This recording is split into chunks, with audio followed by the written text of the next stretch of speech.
একটা মেয়েকে বলা হলো তুমি ভালো বিয়ে করতে পারবে যদি তুমি একটা বিল্ডিং এর কয়েকটা তালা উপরে ওঠো। তো মেয়েটি করলো কি, প্রথম তালায় গেল এবং দেখলো যে এখানে খুব ভালো ছেলে পাওয়া যায়, খুব ভালো ছেলে আছে।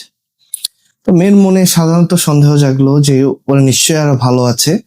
তারপর মেয়ে আরেকটা সিঁড়ি উপরে চলে গেল, গিয়ে দেখলো যে এখানে শুধু ভালো ছেলে না, ভালো ছেলে এবং ভালো চাকরি করে এরকম ছেলে আছে। তারপরে মেয়ে অতি উৎসাহিত হয়ে 3 নম্বর ফ্লোরে চলে গেল। 3 নম্বর ফ্লোরে গিয়ে দেখলো কি, এখানে ভালো ছেলে, ভালো চাকরি করে এবং ভালো ফ্যামিলি ব্যাকগ্রাউন্ডের ছেলে আছে। তারপর মেয়ে আরো উৎসাহিত হয়ে গেল এবং 4র্থ ফ্লোরে চলে গেল, এবং 4র্থ ফ্লোরে গিয়ে দেখলো যে মেয়ে ভালো ছেলে, ভালো চাকরি করে, ভালো ফ্যামিলি ব্যাকগ্রাউন্ড এবং ছেলের ব্যাংক ব্যালেন্স অনেক পরিমাণে টাকা আছে।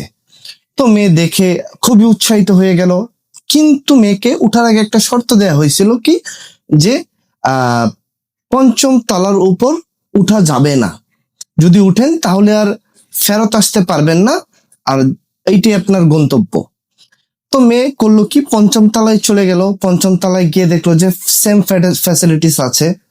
দেন হচ্ছে 5ম তলার উপরে চলে গেল ছাদে, গিয়ে দেখলো যে বড় করে প্লে কার্ড লেখা আছে যে আপনার জন্য দুনিয়াতে আর কোনো ছেলে অবশিষ্ট নেই, আপনি সকল ছেলে অতিক্রম করে চলে এসেছেন, আপনার জন্য আর কোনো ছেলে নেই, আপনাকে আর কোনো প্রকার ছেলে দেয়া যাবে না, উই আর সরি। সো এই মেসেজটা দ্বারা বোঝানো হয়েছে যে অতিরিক্ত লোভ করতে নেই, এবং এই স্টোরিটা শুধু মেয়েদের মিন করে বলিনি। ধন্যবাদ সবাইকে।